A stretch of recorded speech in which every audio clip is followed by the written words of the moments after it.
Hello guys, and welcome back to another Circle Lounge isolation creation video with your boy WillE. And I've tried to dress smart for today's episode because we're going just like super old school classic. From like even the start of cocktails themselves. We're making an old fashioned, and it stood the test of time because it follows recipes that date back to the early 1800s. And that is of just getting a spirit, a bit of water, a bit of sugar, and bitters as well. And spirit in this case is bourbon, as well as bitters. Angostura Bitters is the most commonly used that you can definitely find at your supermarkets. Brown sugar or Demerara sugar. If you want to make a sugar syrup out of that, that's fine as well. And also you want an orange for garnish. Normally I'd say on these videos that garnishes aren't very important, but the zest in the orange kind of adds quite a lot to it as well. So as I say, back in the early 1800s, it went simply by the name of whiskey cocktail. And it would have used rye whiskey because at that point, bourbon hadn't really been created yet, or at least like, it didn't get popular till at least the Prohibition time. In fact, Jerry Thomas, a very famous cocktail maker at the time in the 1800s, wrote a book in the 1870s called The Bartender's Guide, which was the world's first cocktail recipe book, basically. And his recipe for the whiskey cocktail, which became the old-fashioned, called for a wine glass of whiskey. A wine glass of whiskey. That's a lot. Imagine how much wine you put in a glass. That's how much whiskey he was putting in it. But anyway, let's get started. This is a very simple cocktail, but it needs a lot of love. So, I want to start with a bar spoon or a teaspoon full of brown sugar. If you're using sugar syrup or brown sugar syrup, then 10 milliliters would do the same thing as well. Next you want 3 dashes of Angostura Bitters. I'll give 1 for the as well, because I like it. Then you want to add your bourbon. I'm using Woodford Reserve today, one of my absolute favourites. I said it's a boozy one because you want 75 milliliters of bourbon in there. Bourbon normally isn't weak. It's a spirit that's normally about 40 to 50%. This one is 43.2. Now you want to stir it and dissolve that sugar into the cocktail. Now we're ready to add our ice into it. Now don't worry, this isn't what we're serving it in. We're actually going to stir this cocktail. So add some ice into your glass. As you can see, I put quite a lot of ice in here. That's what you want. You want a lot of ice so you can stir it all down. Stir as fast or as slow as you like, just so you're not spilling it anywhere.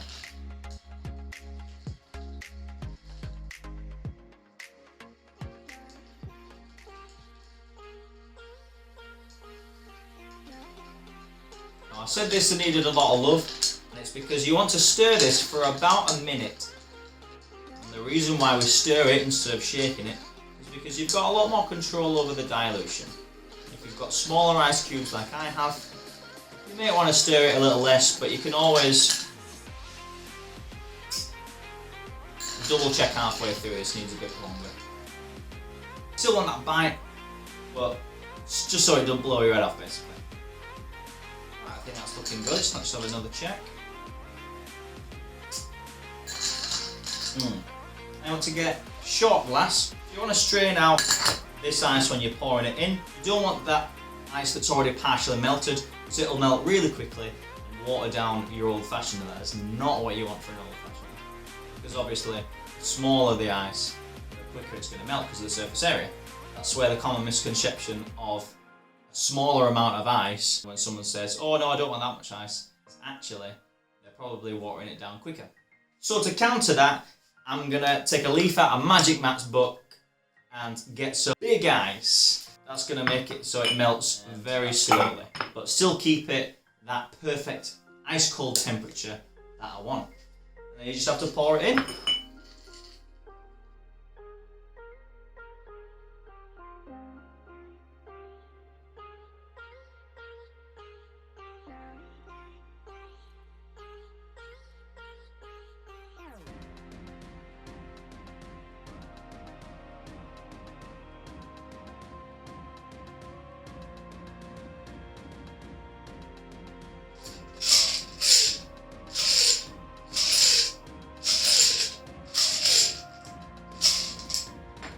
that's looking good already. We want our garnish, and the garnish is, as I said, is quite important because the orange zest kind of breaks it up a bit from that sugar. Try and hold it over the glass as you're peeling it because you'll get the zests that fly off into the glass as well. Turn the peel inside out almost. You'll see those zests kind of fly out of it. Or you can twist it into a nice little coil. Rim the glass with it. Ooh, orange rim. That loves his rimmed glasses. And there you have it. Old fashioned. You normally put cherries on as well, but I don't have them and I don't really much like them, so I'll just stick with my orange peel. Woo! Oh yeah, it's like a nightcap because that will send me straight to sleep. The reason why we use bourbon now is because it's more sweet and mellow, so it just kind of pairs itself nicely with the drink and makes it a bit more palatable.